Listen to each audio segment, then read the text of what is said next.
Hello everyone, I am Tacit and welcome to the Gems of War Guild Wars, week 86, day 6, and of course today we got ourselves a brown day, the last day to finish up raids, and of course this week's world lore event, and of course we're going to be going over all of the weekly spoilers, which is what we'll start out with and go from the top.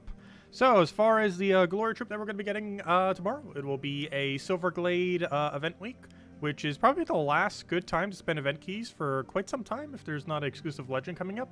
But otherwise, a lot of kingdoms coming up not really too good as far as overall event key drop table. But this is one of the few exceptions. Not the greatest thing to use event keys on, but it is a magic kingdom, so he's a bit more value there as well.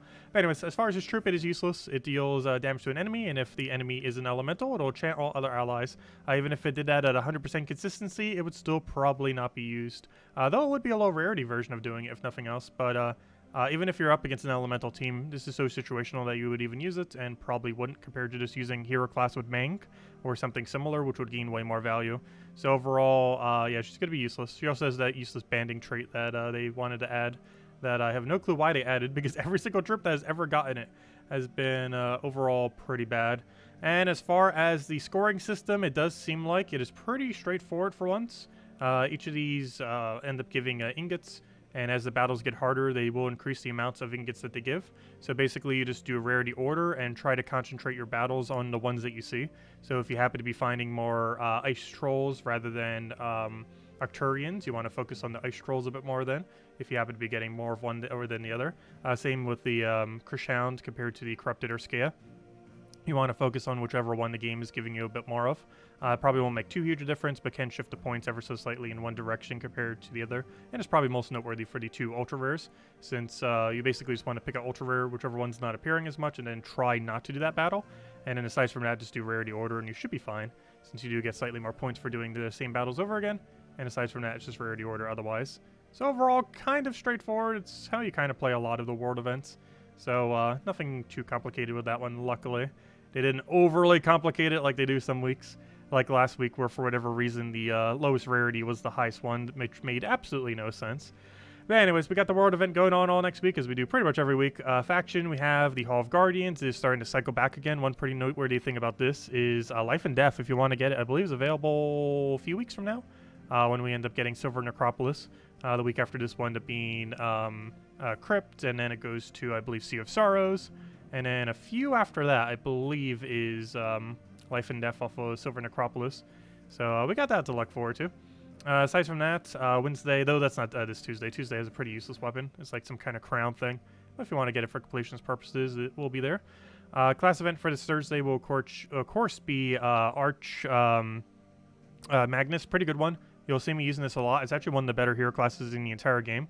It has 50% mana start into a +3 purple once you get it to level 70, which is a pretty nice combination because if you're using a nice purple weapon like Black Manacles or something similar, you can get a lot of value out of it. It also ends up making Creeping Death and Doomed Scythe pretty decent as well as just a couple other purple weapons here and there, like Duskbringer and a couple other things here and there.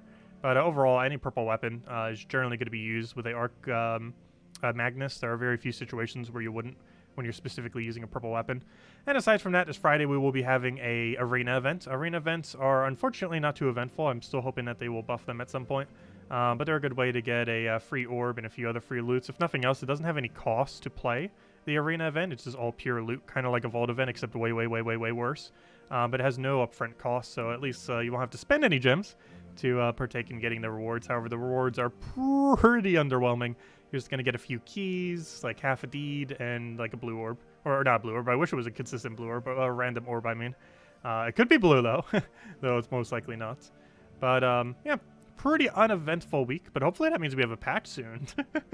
Though we did just have two factions, like, almost back-to-back within, like, a couple weeks of each other. Anyways. So, Guild War Day. Before I do, still got all this I didn't claim earlier. Some people doing legendary tasks, as well as PvP exclamation point bothering me because I haven't clicked it. And then this exclamation point, which never goes away. Go away! I don't want to buy it. But anyways, let's go and do Guild War. Of course, we got Brown Day today. So far, we've only lost once, and I believe if we win today, we get Paragon next month. So hopefully we win. It seems like we're pretty much dead center in the bracket, which is pretty cool. Not super high, not super low. I'll take it. Anyways, let's see. How have our defend team's been doing? So we got a 1-7, a 0-5, a 2-7, a 2-7, a 0-4, and a 1-4. So it looks like the two best ones were Web Spinner, which, yeah, Web Spinner. That makes sense. And the other one was Zugoff Auto Kill. Seems to be how it went. And the two that got 1 kill were the Savage Hunters Ridiculously Overpowered. And the, I guess, Mistralis got lucky? This one's okay. I feel like I need to revamp this team. Mistralis needs to be used for a better team. I feel like her potential is used lost a lot on a team like this. But I still want to use her because she's pretty good. Once the AI takes an extra turn, they all gain enchant, so it gains quite a bit of value. Speaking of enchants, better than the troop that's coming out tomorrow. Though it makes sense. She is a mythic after all. But she is the best enchant in the entire game, so kind of bad to compare it to her. Though she does invalidate almost every other enchant in the game just because she does it so ridiculously well, and also has extra turn, making her an insanely good mythic if you haven't already picked her up. Iron Gut's definitely a higher priority, but she's the only other mythic other than Iron Gut that has an automatic extra turn on ability, which is pretty huge for a mythic. Pretty much any mythic that gets that, unless their abilities are just abysmal, is going to be at least half decent. Her ability is actually not as good as her final trait, but it's still okay, because it's extra turn into a board jumble, which board jumble without an extra turn is pretty bad, but with an extra turn is actually pretty decent. Anyways, Guild War Brown, let's go over to our team. If I'm not mistaken, I use a Wild Queen team with the Weird Knights. It looks like a really weird team, but it works surprisingly well for us, so I've just been sticking with it. Because Templar is, like, extremely off-meta. He's pretty bad. He was, at one point, really good, like, 5 years ago.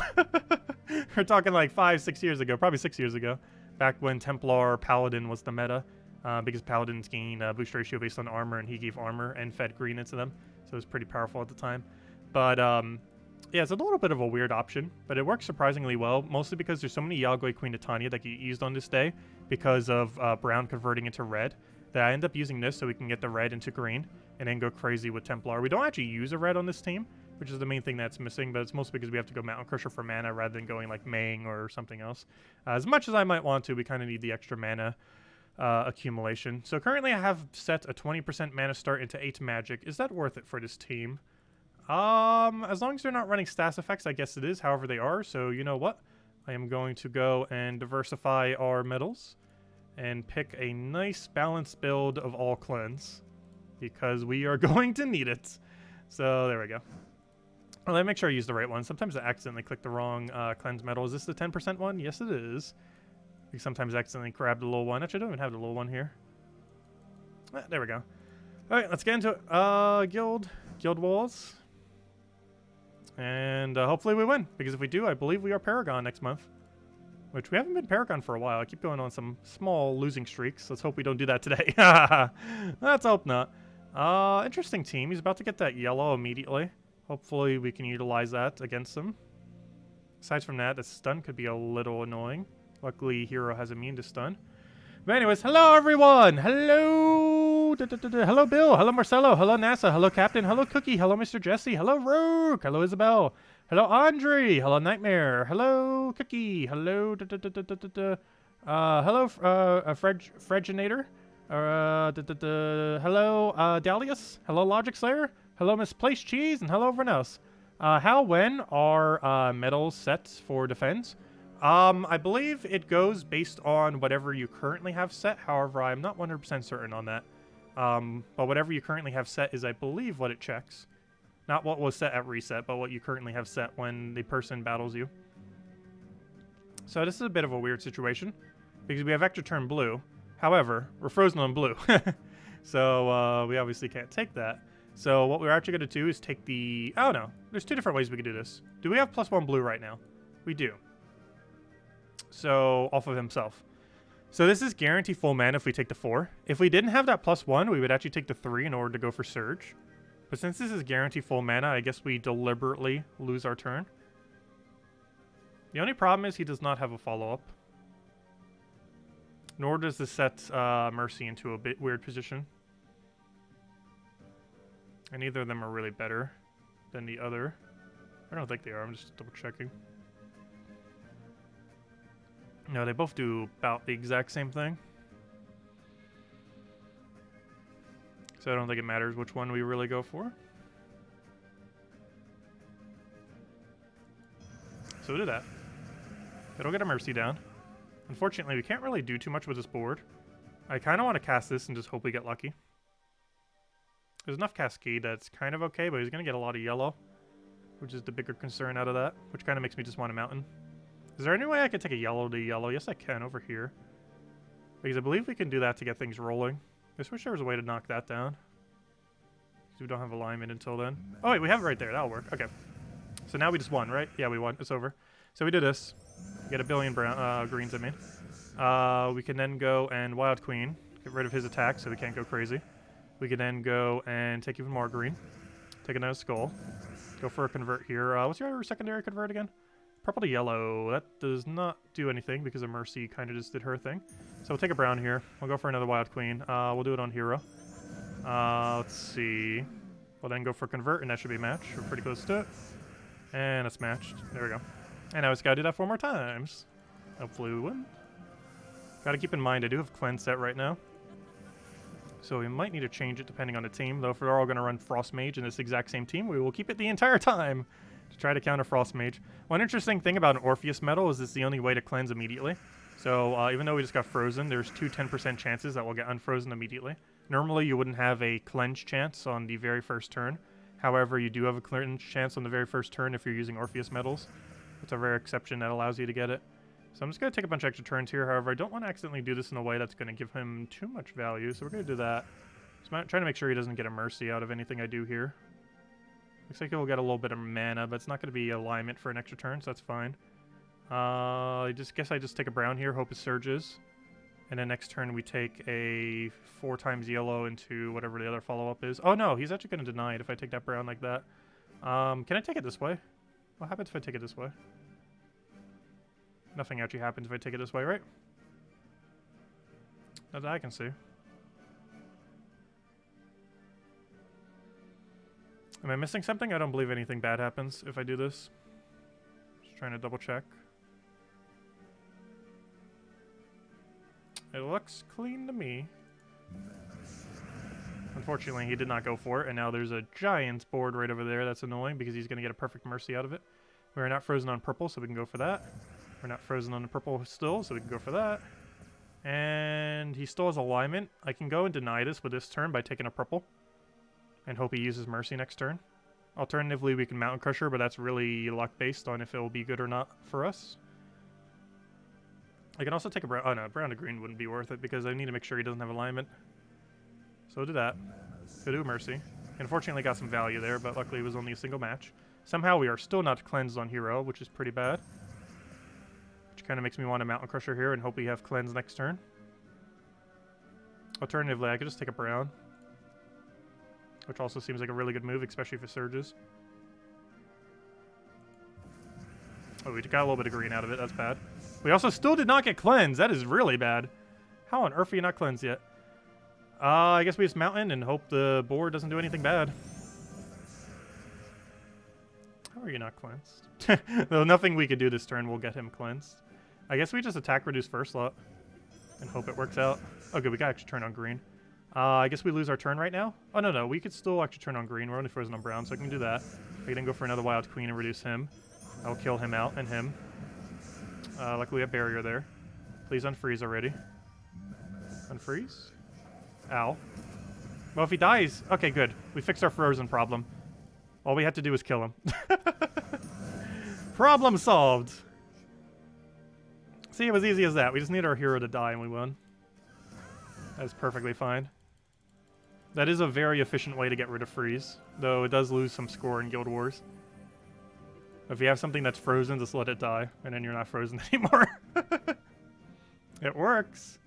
We definitely want to get Lord of Slaughter reduced very quickly. The biggest concern is the green to brown convert immediately. However, if he misses with that, we kind of auto-win, since everything we use is brown. He does have a cleanse as well, but attack reduction will not undo cleanse. I mean, cleanse will not undo attack reduction. Also, we technically don't need stats effects. Well, I guess to get rid of his death marks. Because if we don't have cleanse for his death marks, you know he's going to kill with death mark. So we'll just keep it as is. You know there's a 100% chance he will kill with death mark if we let him death mark without cleanse. Okay, he has green to brown. I need him to not auto-win off of that. He gets a bit of mana.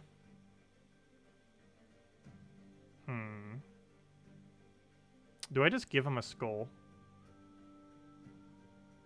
Because any way I take yellow here is going to give him a skull. Like, I want to try taking brown, but we don't really have a way of doing so. He will definitely give us away the following turn, if nothing else. Oh, that was pretty lucky. Though it doesn't really progress us much further than we just were. Because we can't currently use them. Alright, so he's doing a green to brown, so I don't want to take this yellow, because if a green or a brown falls, he will get really good value. I guess we could take this green over so he doesn't get that extra little bit. He'll only get the one over there. I don't see any way that we can set up into an extra turn, though. Actually, yes, we can. Hold up. If I move this yellow over to the right here, we set up into a 4 times. Unless I'm missing something. Yeah, it gives him a 3, but as long as he doesn't double brown off a sky, which given that there's a Doomstorm or Skullstorm or whatever it is right now, I think it's Skullstorm, that shouldn't happen. So I'm going to do this because this gives us extra turn the following turn. The only thing that could possibly go wrong is if a green, brown, green falls from sky right here, which luckily it did not. Okay, he gets a little bit of mana there. Oh wait, how did he get extra turn? There shouldn't have been an extra turn there. Oh no! There was! Where was the extra turn? It must have fell from sky. Unless I missed one somewhere. That's not good. Luckily, Wild Queen can still do Wild Queen things. It's not over yet. Alright, do I just let him poke us and try going for a convert? I don't think we currently have one, so it's not worth going for. Let's see. We'll take a skull over here and try for green off the sky. Only problem is I should probably start pressuring Wild Queen's mana to full right now. He's gonna get one hit regardless, so let me just do this. Get Lord of Slaughter out of the way. Because he'll be very annoying to deal with. So we're gonna get alignment here. I want to take brown. Hope it surges. Of course it doesn't surge. We'll take another brown, let him poke us. Oh, wait, I can't let him poke us, can we? Whatever I do needs to make sure he doesn't poke us. I can take this blue down and he won't get a skull. The only problem is I can't cast this. Unless he does something that will allow us to do so. Which makes taking this green a little bit better value. And hope for skull sky. Got it. Okay, we didn't take a free skull over here. Double check if there's something else that's better. Yes, there is, actually. A skull drop into a skull drop is better. So we'll take that. We did Wild Queen. Double check if he has alignment. He does not, so we'll go Wild Queen. We'll do it on hero. Of course it misses, because why would it? Not. No! That was enough damage! No! We were so close. But yeah, that one convert just went crazy. Absolutely crazy. Very unfortunate. Happens sometimes. As long as we don't lose the rest of these, we should be okay. Yeah, that went absolutely crazy there at the end. We still had a chance. These freezes at the beginning is what's really doing us in. Because we have cleanse set, yet it's doing literally nothing for us. Because we keep getting unlucky. So I'll let him skull us here. Green to skull is pretty enticing as well, but I don't want him to mercy that much mana.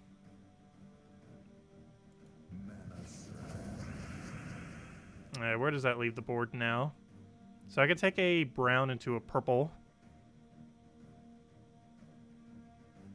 And then he's not going to have any mercy value at all. Good. Alright, only problem is we don't really get much mercy value either. We can take a yellow to green. Luckily we're not frozen on anything. So we can actually play. So we'll take that over. Do we have alignment? Don't you do purple to yellow? Given that mercy just casted, that kind of doesn't do anything. Of course we have green to skull. Which also is going to do pretty much nothing in this board. I guess we deny a green. And see where we go from there. That did not really help us at all. If anything, we're in an even worse position. I want to take this green. I also just want to convert a bunch of stuff, but we're not going to get any alignment at all. I think we take this green, hope it surges, and then we have a really good turn next turn. As long as he doesn't get too much value from his first slot, we should be okay. Oh, he's stunned. Yeah, never mind. He can't even get that much value. Alright, do we risk Wild Queen right now? I feel like the answer is yes.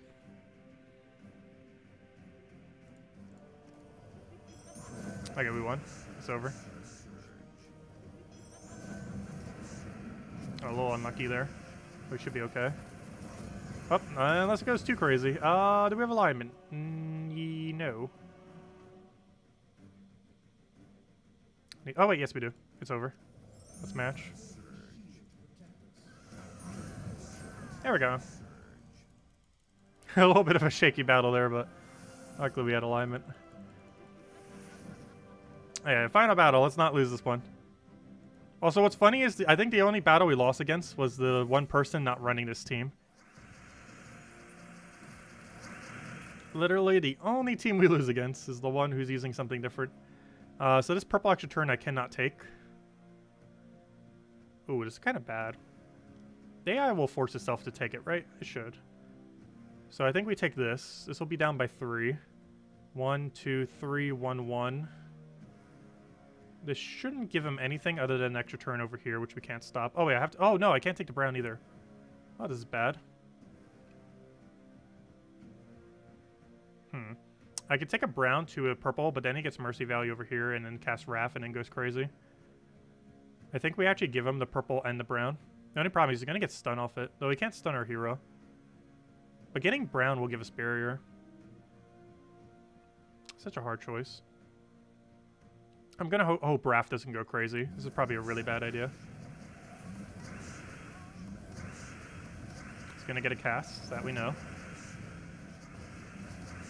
Okay, yeah, he went a little bit too crazy. He went just a little bit too crazy. And of course it still... Honestly, has we gotten a single cleanse today? This entire stream. Have we gotten a single cleanse off of Orpheus? I don't believe we have. Alright, what's the best way of taking this? Let's start with this so we can take another skull. Then we take this. We're frozen on green, but it still gives us armor if we want to go for it. So we'll take that. Get a kill. What are you doing? That's not going to do too much to us, at least. I think we go for another skull before we do anything else. Wild Queen, please cleanse already. I guess we go for this and hope for skull, and if he dies, he dies.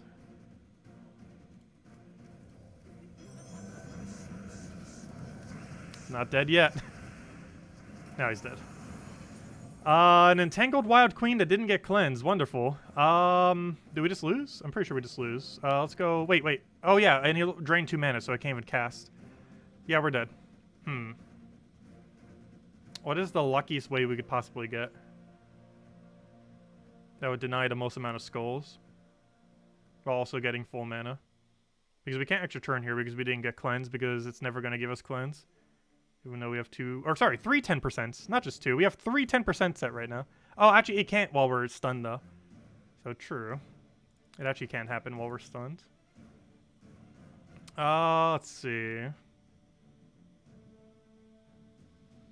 I can't take the 2 4 skulls. We're frozen.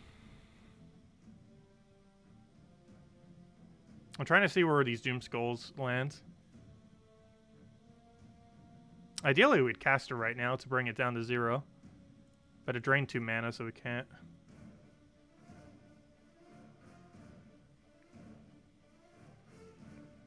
I'm trying to see where we'll have the least amount of options.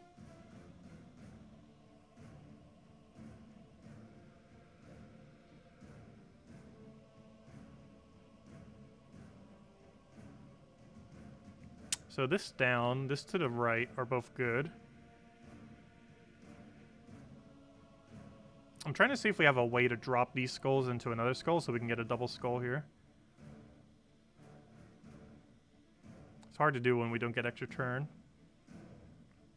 If I want to guarantee full mana, we could just take this. But the problem is he's going to take an extra turn down there. The chance that he's still going to maintain extra turn up there is really high. Trying to see if we can extra turn off of anything else by using a Doom Skull somewheres. Because we're not frozen on the other 3 colors.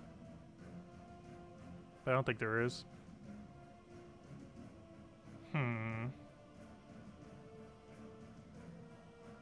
I'm pretty sure we just die here.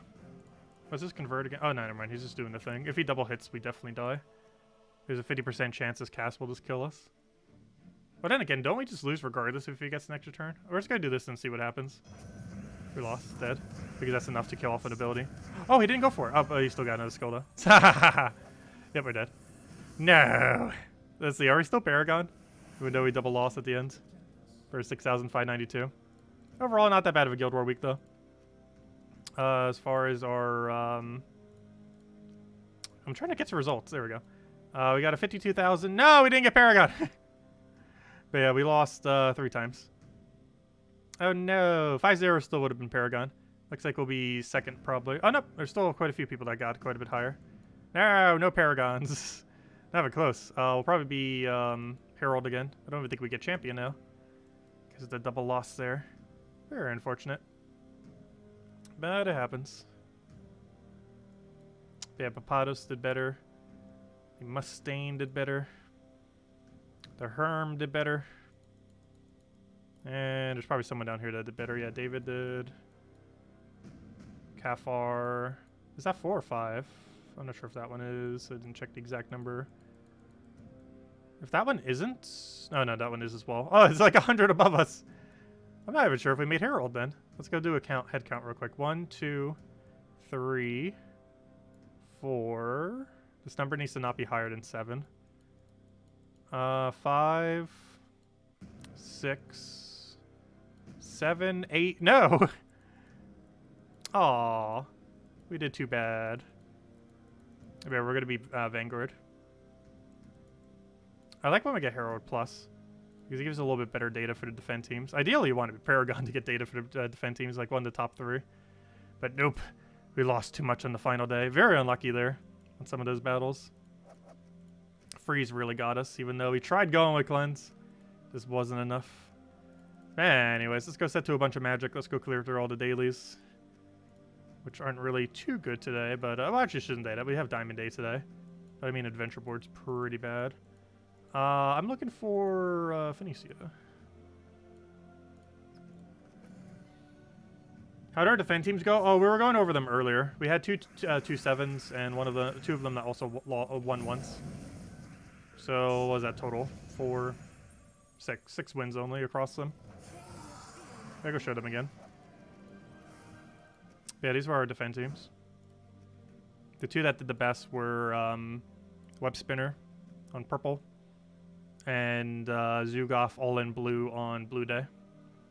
Did the 2 highest. The ones that still won were Overpowered Savage Hunter and Mistralis Enchant. But yeah, this book is scary. This book is super scary on Brown Day.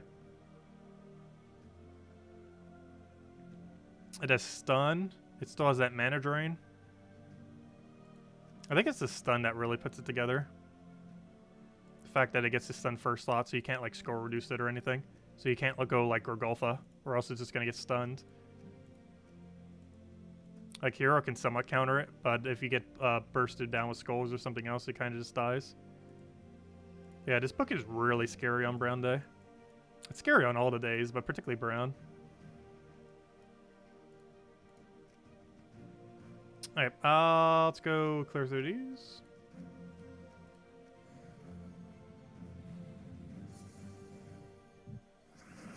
Oh, what were you saying, Rogue? What was your tip? If you use the sandwich pet, you get +4 luck. Ha. We'll test that with the next orb we open next week. See if it gives us a power orb. Actually, our first power orb next week, or our first major orb next week won't be till Thursday, probably. Off the world event. Because Tuesday event doesn't give it to us. Or just class events, nor do we even do the class event. Yet another reason why not to do the class event. It doesn't even give you a major orb for completing it. It just gives you a small orb. Tuesday event you get small orbs too, but it literally only takes 30 gems to get the whole thing done. Plus you get a Vault Key. Thursday event doesn't give you a Vault Key, I don't believe. Does it? I don't think it does. I'm pretty sure it's just the orb at the end. And a bunch of junk leading up to it. And a little bit of XP towards the class. So this is a pretty good class this Thursday. Highly advise getting to 70 if you don't already have it. Don't like overbuy the event though, but definitely make sure to get that event for the little bit of XP towards it. Farming up a bit if you haven't already. It's probably the top 3 hero classes I would say in the current state of the game. Definitely top 5. It's used primarily with purple weapons. However, it can be used to feed purple to other troops instead of a specific weapon. Because it's a half-mana hero class with a +3 purple. It is the only hero class in the game that has +3 into a color while also having a natural 50% mana start. There is no other hero class that currently does that. The closest is Corsair. It has a +3 blue and it can half-mana start, but it doesn't have a natural half-mana start. Meaning you'd have to waste one slot to go set that rogue half-mana start to your team in order to use Corsair. Whereas Arc just has it attached to the hero itself.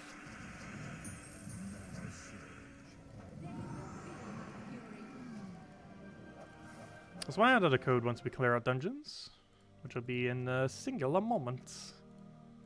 Definitely don't forget to go to dungeons. Dungeons are always amazing on Sundays. Not only do you get 70 gems off the free thingy, you also get 80 just for using 50 gems, which is insanely good value. I don't even need diamonds anymore, and I still go for it, just because of how good a value it is.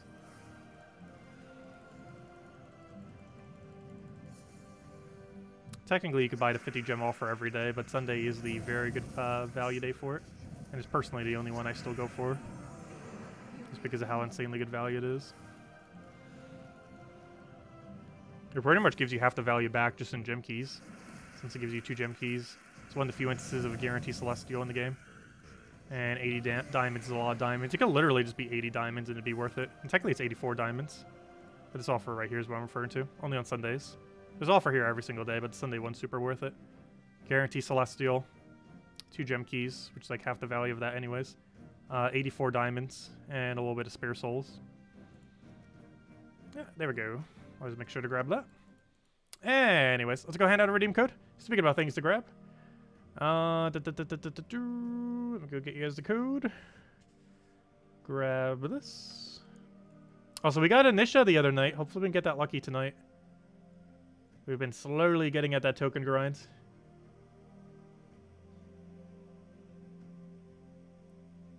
Where is the redeem code section?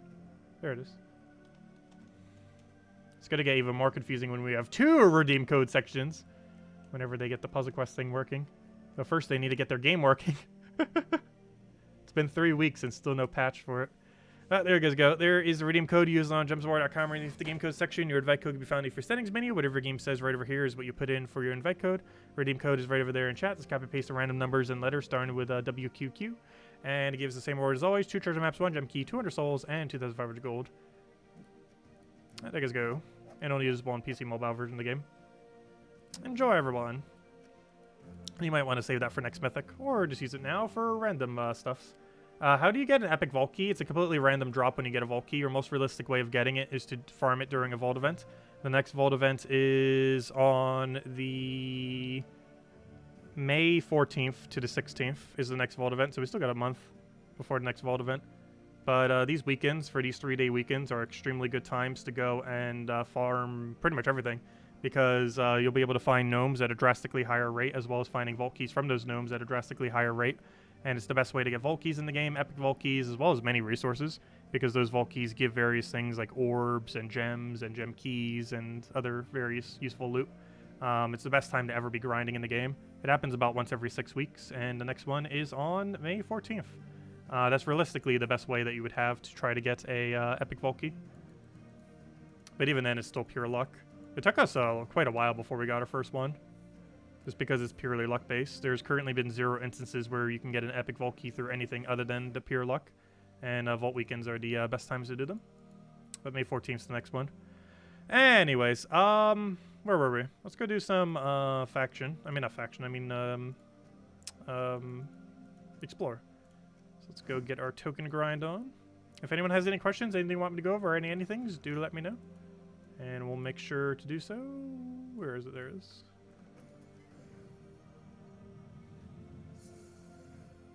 Should you save keys? Earlier on in the game, you tend to use keys pretty much immediately. The only exception to these are seal keys and event keys.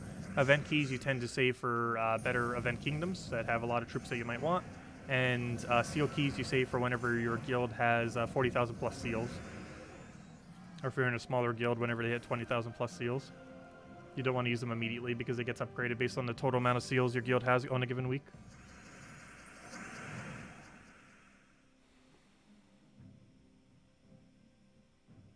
I would mostly do the surface stuff first.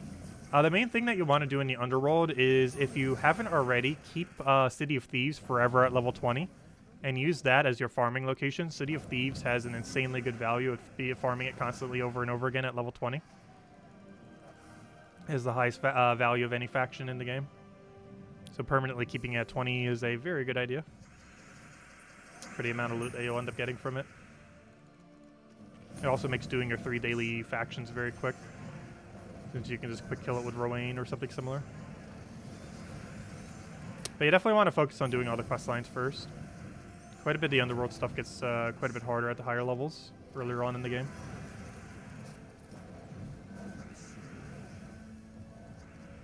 It's not something you can generally worry about until quite a bit later. You still do them daily just to get the little bit of loot from them. But as far as like actually trying to get them up in levels, you don't really end up doing it. Keeping what at level 50? City of Thieves. It's a location in the underworld. It's really good value to constantly keep it at 50. So basically you complete it all the way through on level 20, and then it'll give you an option to do level 20, level 30, and level 40. Take the level 20 option then, and then just keep doing that one and never do a higher one for City of Thieves specifically.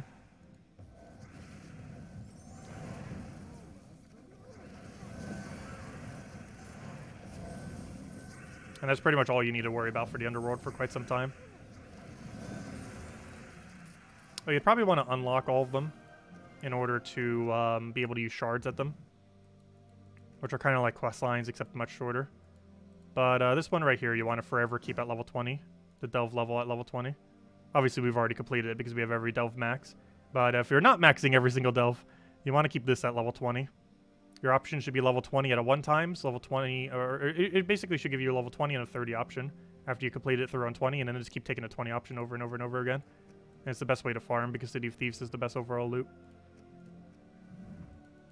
Okay, so let's go back to the chests.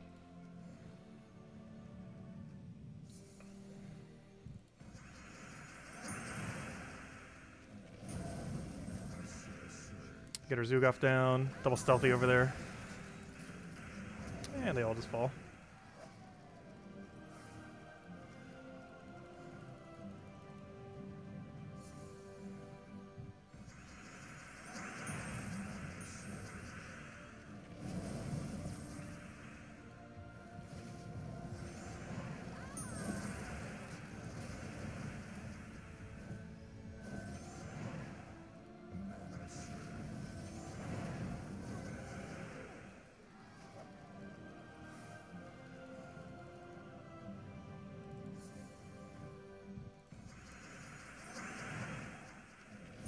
You had some ruffles today. Those are pretty good chips. I'm trying to stay away from chips lately.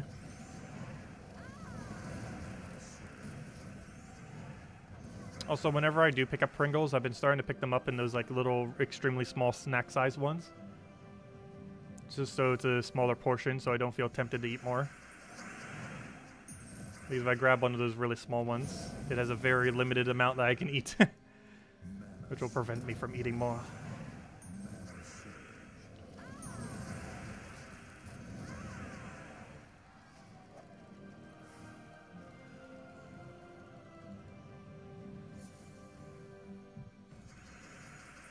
Yeah, Pringles are good.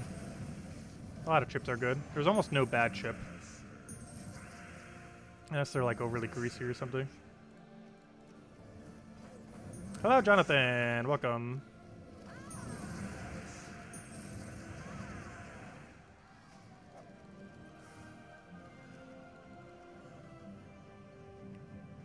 Actually, you know what I haven't had for a while that I might pick up? Sun chips. Those are pretty good.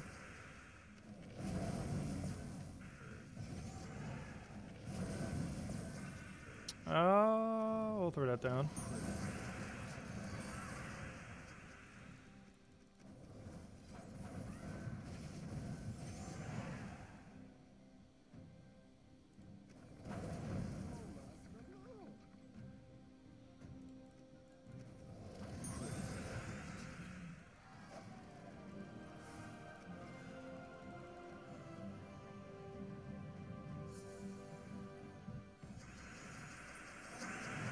Oh yeah, I don't eat spicy chips. I don't have anything that's really too spicy. Ever so occasionally, maybe like a jalapeno cheese dip. Besides from that, I don't really eat spicy things that often. And a normal reason why I go for it and stuff like that is just because it just adds more flavor. It's not even like really that spicy.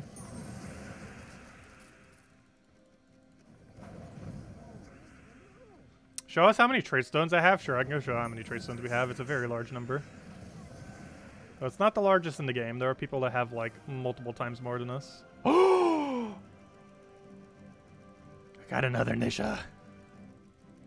Oh, we got our daily Nisha. Or we got our weekly Nisha twice. We got 2 Nishas this weekend. So this is a pretty good weekend for tokens. Overall, throughout this weekend, I think we're at 7 Anus, 2 Nishas so far this weekend. Just between Friday, Saturday, and today. 7 Anus and 2 Nishas. Oh, I haven't been farming that much. I think between the 2 days it's been like 4 hours total. Somewhere around there. Anyways, what am I looking for? I'm looking for, oh yeah, I wanted to show all my trade stones. Someone was asking. Inventory. Let's go through all of our resources. Let's see what's really big over here. Our 24,395 very useful maps. Look at how much loot we have there. Look at how useful they are. And if only there was a way to auto-claim them. We're hoarding vault keys because why not? I haven't opened a single epic vault key since we got our very first one. Looks like we've gotten 4 since then. All the useless orbs that aren't blue. And power. Obviously power as well. Well, technically purples are good too. Just never use them. Oh yeah, here are my trade stones. So as far as the base rarity one, we have anywhere from 19,000 to 26,000. As far as majors, we have as high as 17,000. The lowest being around 13,000. For runics, we have the highest being almost 9,000. The lowest being, wow, why is that one so much lower? 4,364. Interesting. Why is yellow drastically lower than all the other ones? And then as far as arcanes, lowest is probably around 800 or 700. Some of the pure colors. Yeah, we got a 722 on one of the pure colors. Highest one is 2,465. Oh, no. Golvania, because this is where we've been doing all of our Explore 12 lately. 2,531 for Golvania, or because of Golvania. And a couple of these are kind of high because of other reasons. Like when we used to farm in Wild Plains, or not Wild Plains, this was because of Divining Fields. Not Divining Fields. What was this one? Oh, no. This was because of Warrens. The Warrens. This was because of the Warrens. This one was because of Zacian. This one was because of Golvania, which obviously we still farm to this day. This one was because of Urskea, back when the old token farming meta was a little bit different. Back when there was no immune to poison there. And the rest are just kind of random. And we have 1,841 Celestials. Almost 300,000 gold keys. I'll use them on occasion.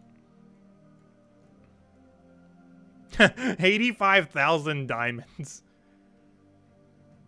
You know how much diamonds this is? This is over 20 mythics. It's 21 mythics. It's not even counting the shards, which are even more diamonds. Also, we have over 1 million shards. Which I believe is 1.5 mythics. If you convert it to diamonds. Or is it 2.5 mythics? I'm not sure. Somewhere around there. But, that's a lot of diamonds. Then a bunch of food. There's literally no way to get this without money. All of our useless ingots that do nothing now. Remember when we still needed epic ingots and now we have 1,227 of them? I think I could still use some, but even after we use all the possible ones that we can, I'm pretty sure we still have 1,000 excess. And this has just become a dead currency like pretty much everything else. Here are the deeds that are like impossible to get. Guildmate gifts, which we haven't had an offer for it lately. I haven't actually ever bought on Guildmate gifts. All the ones I've gotten were off of the VIP 6 flash offers, which technically requires spending some amount of money on the game. But once you do, it occasionally gives you an offer where you can get Guildmate gifts without spending money. And it's really good value, because it's the only way in the entire game to get Guildmate gifts without money. It gives you 3 every time, which is why we have exactly 3. Let's see, we got a bunch of writs. It also gives a purple orb. It's like a purple orb and 3 Guildmate gifts for 200 gems. I think it's 215 gem value if you break it down. So it's pretty good value. If you wanted to claim the gems for yourself, you just have to find another person in your guild with Guildmate gifts and then trade them back and forth. All of our deed books that we don't have.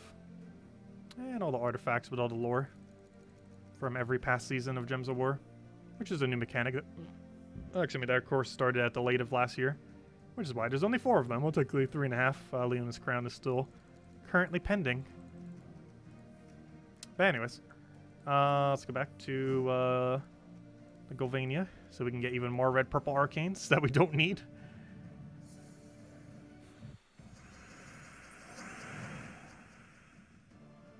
How are they doing in attracting new players?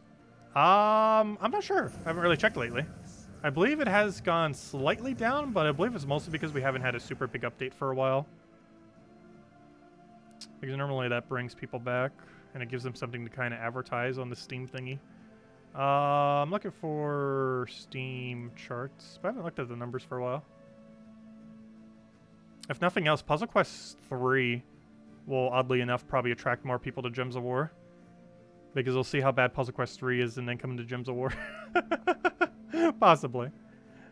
Or like Puzzle Quest 3 and then come to Gems of War and Curiosity, seeing that's the same developers. I'm looking for Gems of War. Yeah, Puzzle Quest 3 still needs quite a bit of work. Oh no, it's actually gone up. Though it's a very small amount of up. But that isn't up. This game is very weird. The numbers just do not go down. Well, no, peak players is kind of stagnating a bit downwards. Which is funny because average players is actually going up, kind of. It's like a stagnating up. But yeah, it has like a very low up and down growth right now. It's kind of stagnant. Still doing pretty good overall. Of course, this is only Steam as well. It doesn't count any other platform. And it's on like every platform. Also, we already know from past data that mobile is the biggest player base.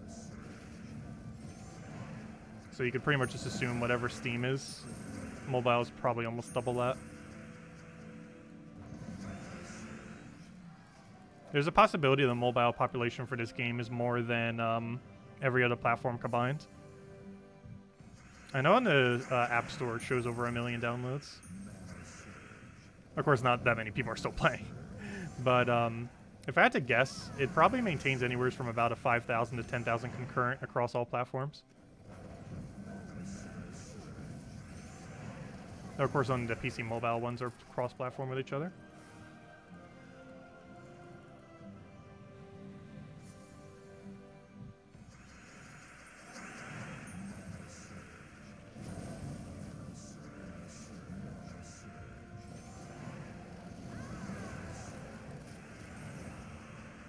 But yeah, they haven't really done a big advertising push ever for the game, which is one of the other reasons why it's kind of been kind of stagnant. Word of mouth's generally the only way it really gets out there.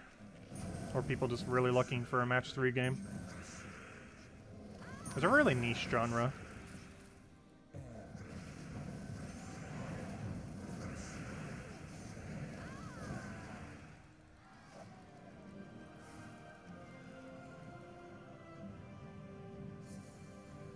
Yeah, we have way too many diamonds. The biggest issue of why we have so many diamonds is once you have every mythic in the game, there's nothing left to use diamonds on.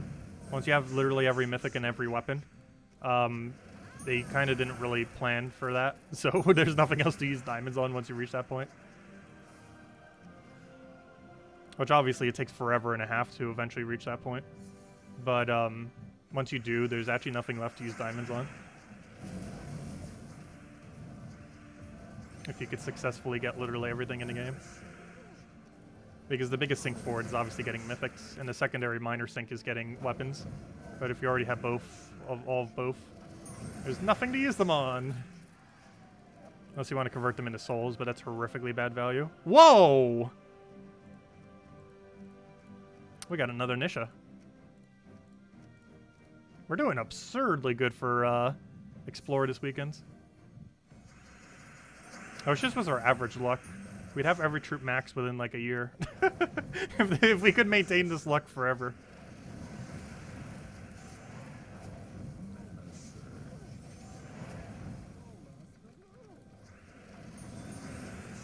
Those are some juicy drops.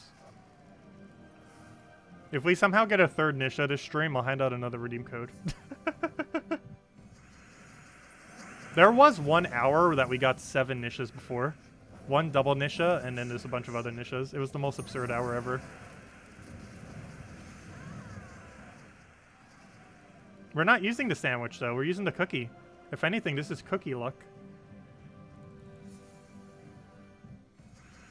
Because didn't we switch into Cookie on Friday? And since then we have gotten 7 Anus and 3 Nishas.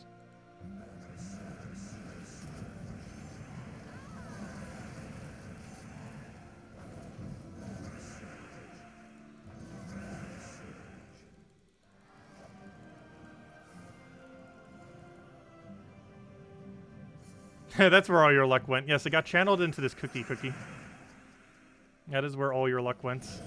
It's now in the Cookie pet. Let's see, I'll take this one. Specifically that exact Cookie pet.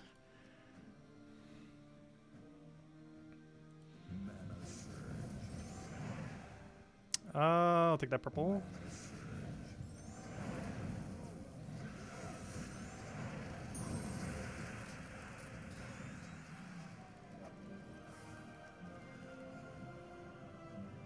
Have they ever revealed when the next kingdom will be released yet? No. However, they have a Q&A likely later this month or very early next month. And we are likely to get a lot of information in regard to kingdoms. What some of the plans are for Gems of War in the near future. What on earth they're doing with Puzzle Quest 3. And probably a few other things. But this will probably be one of the bigger Q&As we've had. It'll also be the first Q&A since the pandemic started. The last one was like a year and a half, almost 2 years ago. So it should be a really big Q&A. No official date yet. It's like either late this year, later this month or early next month, most likely. No official date yet.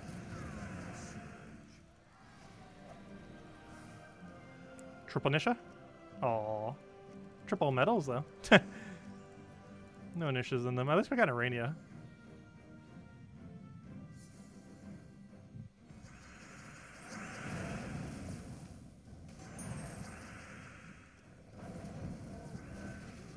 Yeah, if anyone still has any other questions, anything you want me to go over, do let me know. Probably go for a few more chests and then call it a night. And then we'll have the event video up, hopefully tonight. I got a bunch of sleep during the day, wherever I could. I actually took like 3 naps today between a bunch of other stuff. I had a weird amount of sleep on Saturday night, so I just kind of made up for the lack of sleep with naps between other things I needed to do. So now I'm decently rested, so it should hopefully be up tonight to go record the video early. There's also not too much to even go over next week.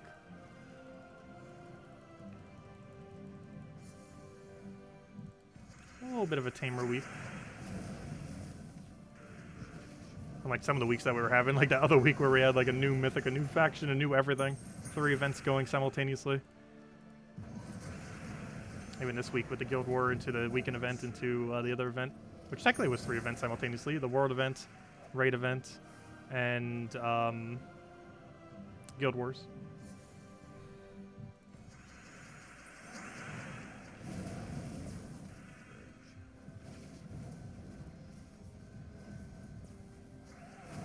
It's always weird how they tend to align. Like some weeks you have like a billion things going on like the last 2 weeks. And then the next week you have almost nothing. It's not stretched out perfectly evenly. Get like those big bursts. Which is how they align. Like some of them just consistently go based on something. Like the first Friday of every month being a new mythic regardless. And once every 4 weeks being Guild Wars regardless. Sometimes there's just a line, so a lot of things happen simultaneously. Theoretically, you could even say there's 4 events this week because Monday to Thursday there was the mythic as well. That wasn't simultaneous with the other thing. But across the week, there was technically 4 if you count New Mythic as an event. I guess it kind of counts. No, that Mythic doesn't really count. It was a pretty bad Mythic overall. Oh, I just tried one already. Whoops. Luckily, it's frozen, so it couldn't take the other thing. I have another Rainy. Was that the exact same drop of the chest we just got? That's not too bad of a loot overall. Getting an epic ultra rare and a rare, or an epic ultra rare and a common. I think that's what the previous one was with the rare. That one was the common. It's not a horrible loot. It's not an Anu or Nisha, but it's still okay. Always good to see those triples if nothing else. Since at least 3 bad medals is better than 2 bad medals.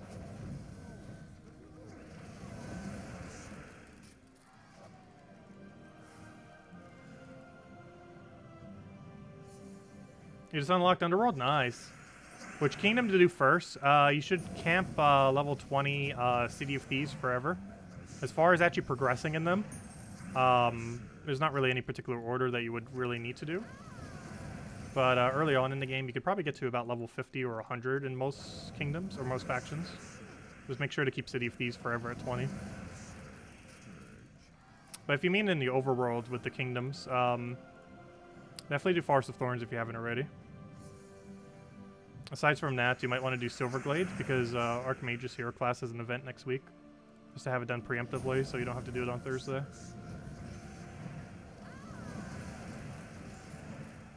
Do I ever use Tinseltail in my lineup? No. It doesn't end up normally working out that well. It's a little bit too luck-based. Isn't that one pink dragon? It has really cool troop art. But he's a little bit too luck-based to be viable. Kind of like the mythic we just got last week. Like, it's a dragon that does like 1.5 billion things, but it's too luck-based to really consistently use. Yeah, we got a couple dragons that were like that. And all of them have been kind of underwhelming. Because generally you'll want to have as little luck as possible on your team. Consistency is very important. Especially for Guild Wars and a few other game modes, but even just across the entire game. Anything that has anything super luck-based tends to not get used. Unless it's just something really, really good that's luck-based. Everything has at least some minor amount of luck to it, though. Like all Gem Destroys, Gem Explodes are technically luck.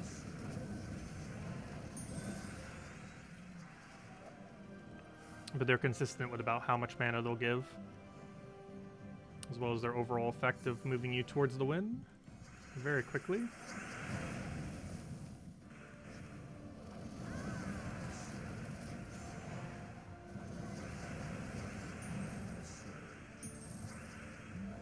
One mana, are you kidding?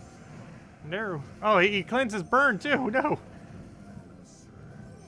Why must you do such things?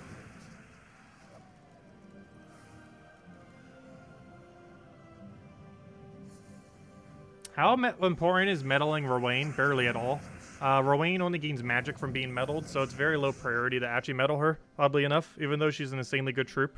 The problem is she does not gain that much value from being meddled. Also, did the clip for that fall off? Oh no, it didn't. My table is somewhat falling apart. Well, not the whole thing. But there's like a part that holds up the glass and the little cap on it keeps falling. It's not too big a deal. Even if it was off, I'm pretty sure it would still work. I need to like hot glue it on or something. I'm not ever sure what it's supposed to do. It's kind of just a cap. I guess it's supposed to make it look better. So it's not just exposed metal. But it keeps coming off. Let's see. We'll throw that down.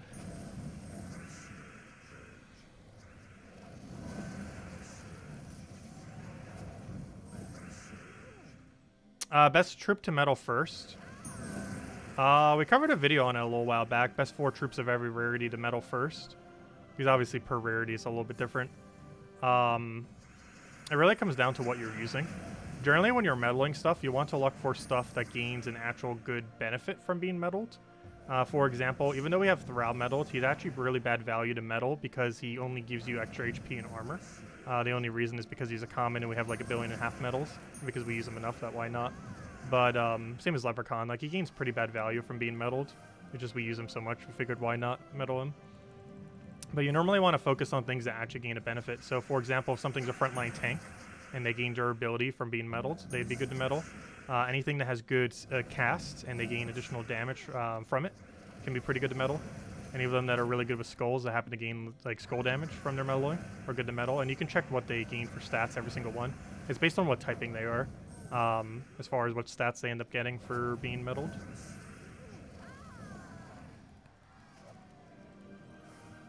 So one that's like somewhat decent as you're progressing through the game, I believe, is Rock Spirits. So you can, oh no, never mind, he's not a good one to do. But you can see what he'll do beforehand. I already know that this is HP into armor, but you can tell by its thing what it's going to be. So as you can see, it's HP and armor. But every single roll gets a different one as far as what stat is. Like, let's say, Like the main ones that are really good that you generally want to be getting up initially are Striker and Mages. Any of them that have Assassin, Striker, or Mage tend to be pretty good ones to go for. Assassin ends up gaining... oh yeah, I forgot. You can't do it on one that you've already medaled. Gotta specifically do one I haven't medaled. But Assassin ends up giving you pure attack and magic, which is really good for pressuring damage. Especially on lower rarity ones where you can get it for very cheap.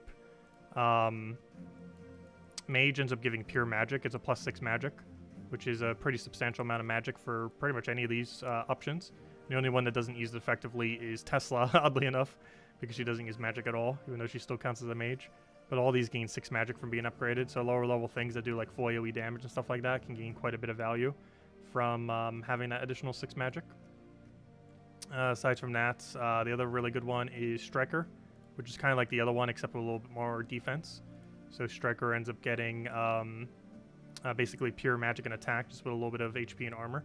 It's basically the same thing as Assassin, just with, I believe, slightly less attack, but instead gives slightly more durability. I believe it's the same magic both ways. Isn't it? I'm pretty sure. Isn't Assassin the same amount?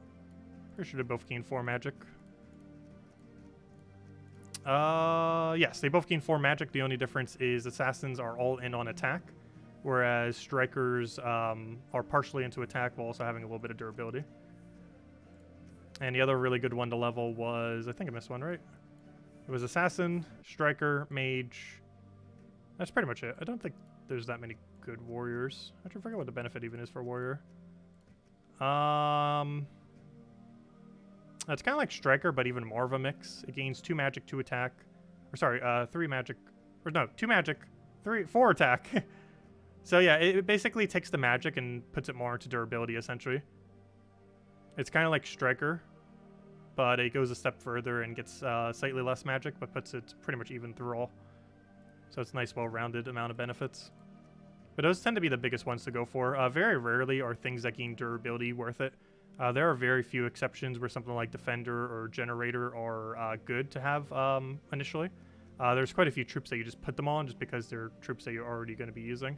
I believe one of the ones that actually gains the biggest benefit is actually Ogress, oddly enough, because her amount of explosions is based on how much life she has, and she's only a rare, and she's one that's been added a little bit more recently, so you basically get one whole explosion just from meddling her, because you get something like 14 life or something like that, so you're getting 1 or 2 explosions. In this case, we're actually getting 2 explosions from having her fully meddled, which obviously is quite useful, given that her explosions are based on her HP value. And stuff like that is what you want to look for. But anyways, let's go get our triple Nisha. Let's go get that one more Nisha, hopefully.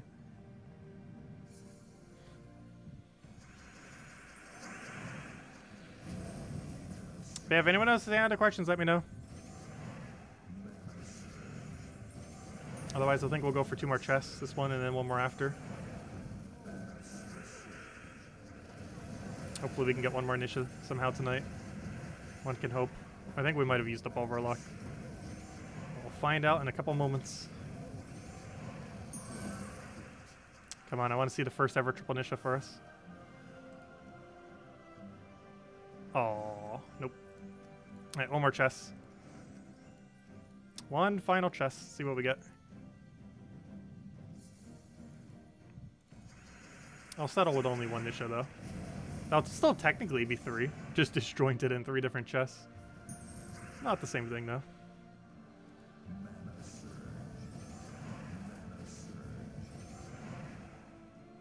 You took the luck back, you're eating a cookie. Oh no, I needed that luck.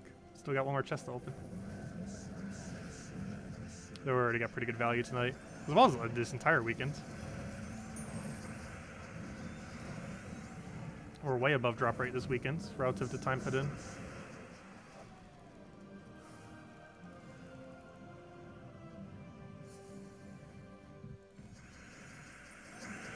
Also, I believe our 1 Nisha all from a badge as well.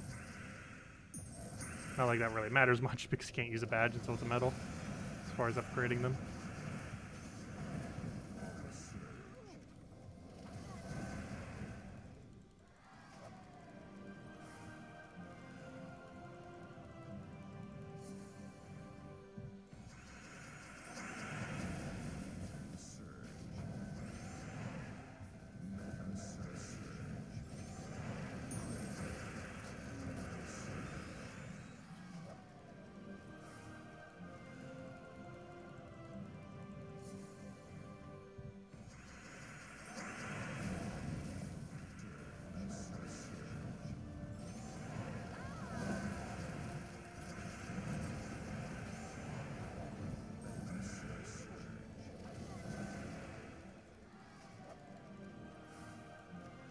Hey, final chest time. I'll watch you 2 more. This one and the next one. And we get our final chest.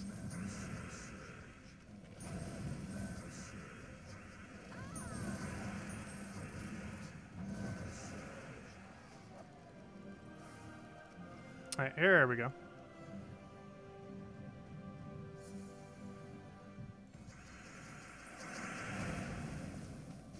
Watch it win. That'd be bad. What do we want here? Just does not want to give me full mana. We'll find a way. We'll force it to full mana. Should take that purple just out of safety's sake. Though it looks like we're gonna win off of skulls. Unless that happens.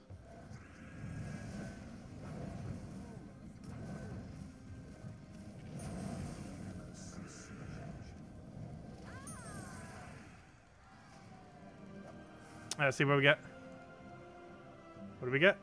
Ah, Rainia. Not bad. But it's not a Nisha. Still good, though. We got really good luck this weekend. So, overall, pretty happy. Oh, your first chest of the night had Nisha? Nice. Everyone's getting Nishas tonight, hopefully.